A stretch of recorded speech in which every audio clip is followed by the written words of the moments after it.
helpful hints for teachers. With over 25 years of experience, I may have some hints to help your teaching. The IELTS Speaking Test Part 3, the International English Language Testing System, or IELTS Speaking Test, is an 11 to 14 minute interview with a native English speaker. There are 3 parts. In this video we look at the third part of the test, which is 4 to 5 minutes long. We describe part 3 and then a way to help students score better in this part. It begins with the examiner giving this instruction.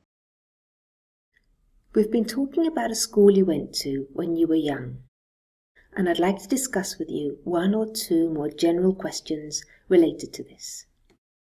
Let's consider, first of all, types of school. A range of 3 questions each are asked about 2 out of 3 related topics based on the Part 2 task. Types of school. Describe. What are the main kinds of school in your country? Compare. How are the benefits of single-sex schools different to those of mixed schools? Agree, disagree.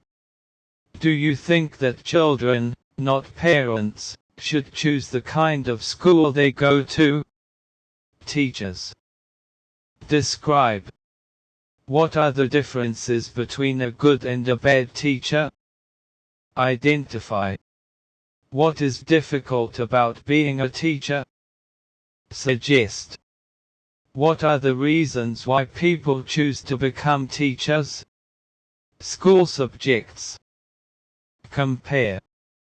What different types of school subject do young children and older children study? Consider. What school subjects are the most important for modern life? Speculate on. How may school subjects change in the future? The test finishes after 4 to 5 minutes in this way.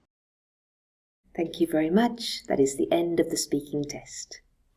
Students can do well in Part 3 by learning and practicing the question forms that are in this part. A series of 7 worksheets can be downloaded from the website. The link is in the description below. Each worksheet has a typical question and alternative forms of the question. A model answer is provided to give some idea of how to answer. On the other side of the worksheet is an exercise for 2 students. Student A asks 3 of the same type of questions and Student B answers. Then Student B asks 3 questions and Student A answers.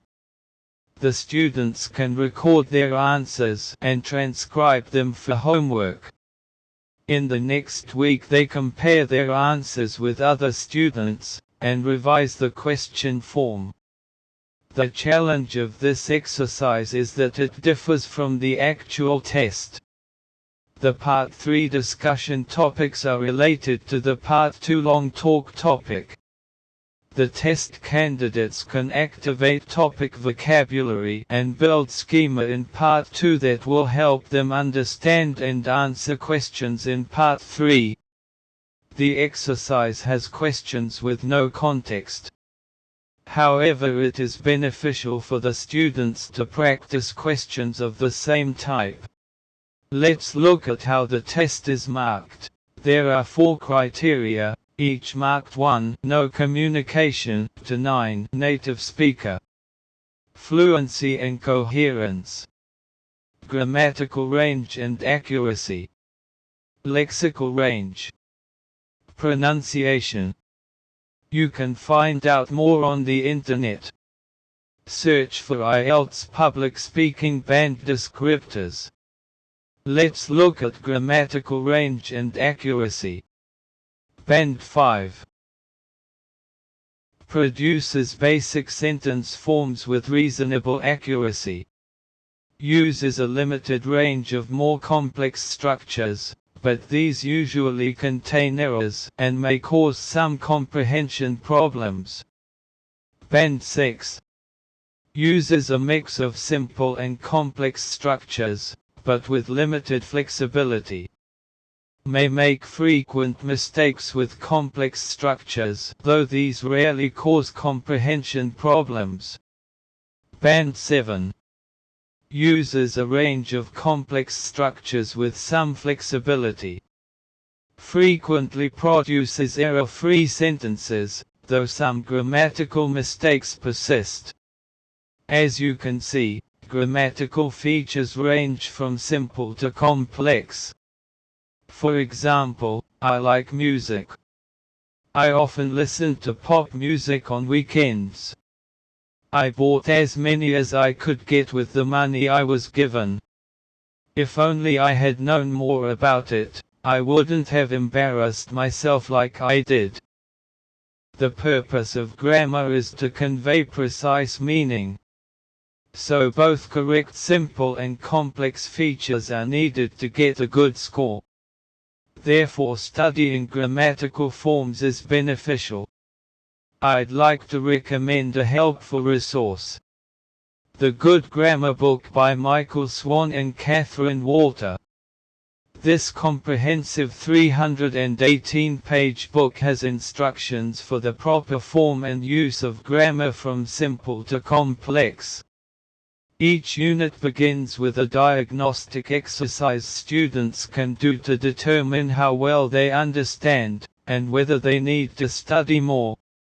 The units have numerous exercises, with answers provided in the back of the book.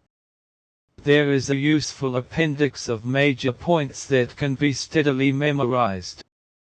It can be used for self-study or in class. Anyone who thoroughly learns from this book will achieve a higher score in both the speaking and writing tests. I hope this video and material is of good use to you. This has been Helpful Hints for Teachers by Gavin Thomas. Best of luck with your teaching.